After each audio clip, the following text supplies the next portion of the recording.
You're listening to Maximum Medicine Radio with host Doc Martin. How do you step into your maximum potential?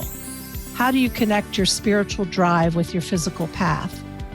Get ready to meet the maximum you the world needs on Maximum Medicine Radio with Doc Martin now. So I'm back home after my week stay at the Monroe Institute, and the week was packed with experiential exercises. Then we debriefed among the group. Then we did outdoor work. It was really spectacular. And one of the things I didn't quite fully understand and was wonderful to learn is Bob Monroe's approach from everything he learned from his first out-of-body experience in the late 50s to subsequently studying altered states, my words, and really doing scientific research on the value of Hemi-Sync. And some of you may know what Hemi-Sync is.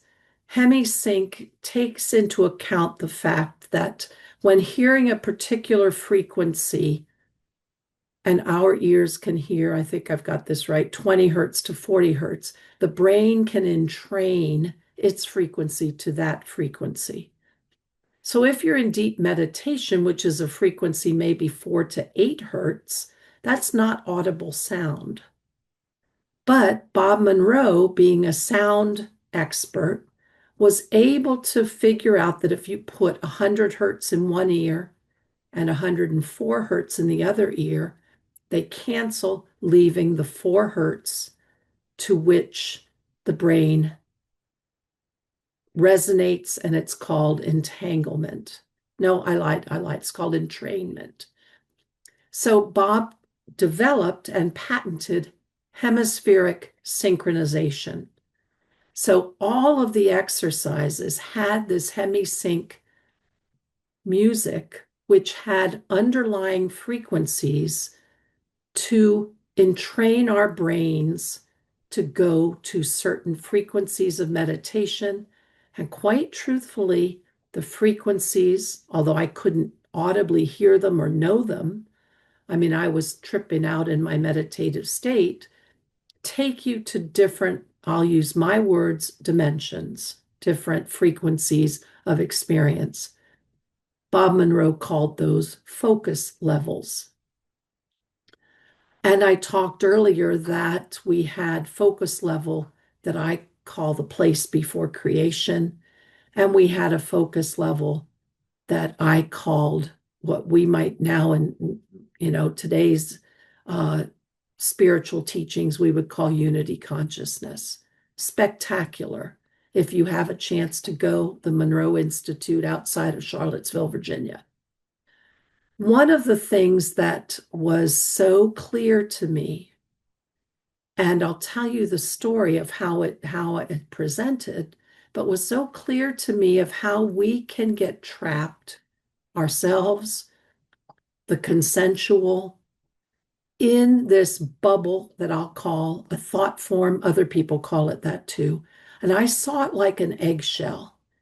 It was a barrier to you being able to see the bigger perspective. And the world has 360-degree all around you potential, and you're seeing through one narrow window. And that window is bordered, and I'm using my words to explain it, bordered by your thought form, trapped by your thought form. And I thought, what if we could help everybody? Well, I'll remind you of Leonard Cohen's beautiful music, The Crack Where the Light Comes In. If we could crack that thought form just a little for people to be able to see the world of possibility, maybe we wouldn't be so stuck in our consensual fractiousness. My dream.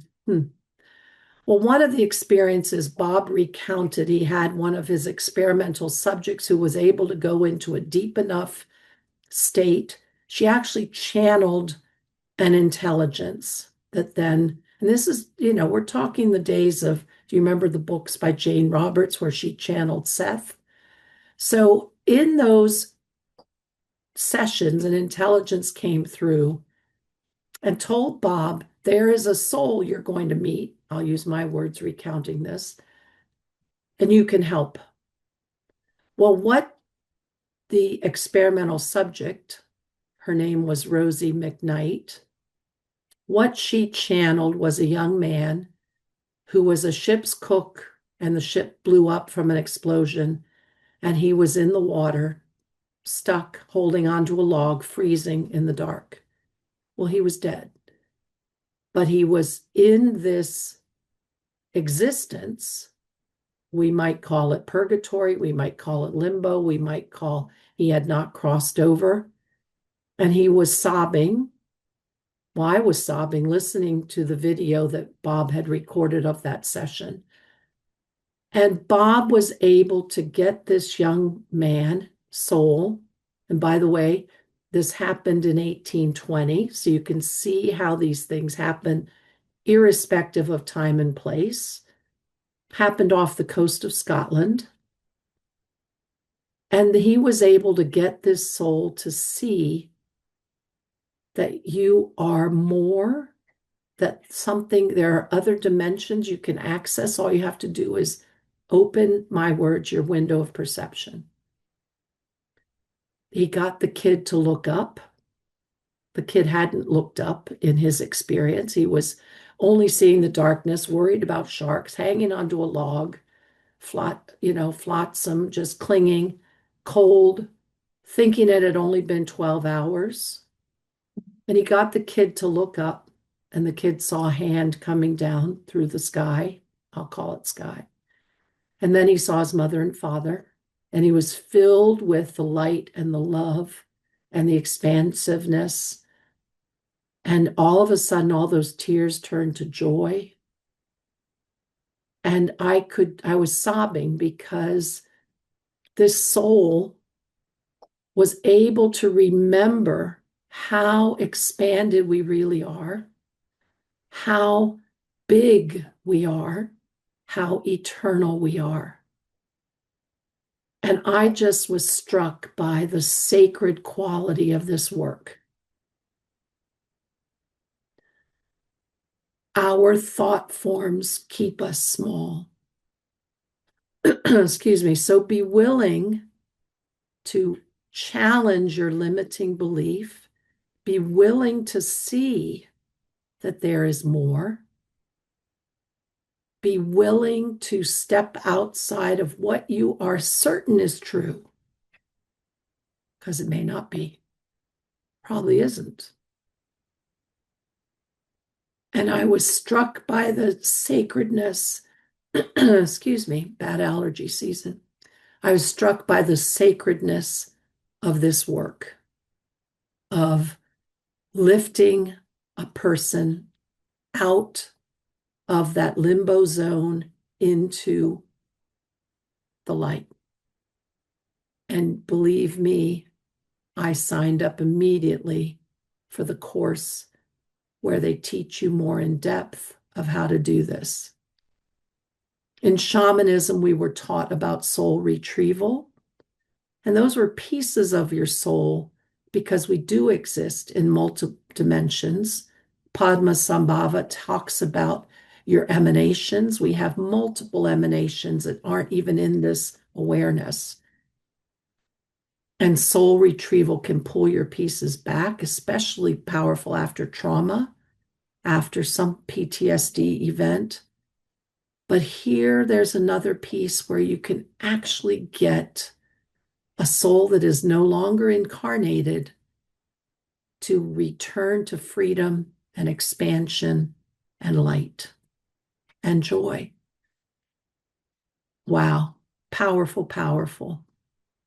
So I had a wonderful time spending a week exploring realms of consciousness, of ideas of consciousness, of reminding me how much bigger we are, reminding me that people all around me could easily be trapped in a thought form, And I had more compassion and I had more tolerance.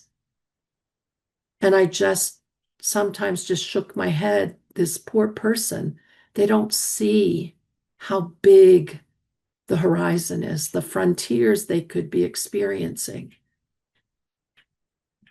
So this kind of wraps up my week of exploration.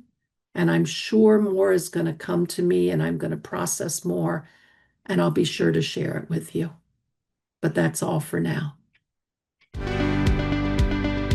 You've been listening to Maximum Medicine Radio with Doc Martin. Tune in next time while the doc talks health, spirituality, and the impact your beliefs have on every part of who you are, body and soul. Doc Martin unpacks the challenges we face as human beings. To learn more about Doc Martin and Maximum Medicine, visit www.sharonmartinmd.com.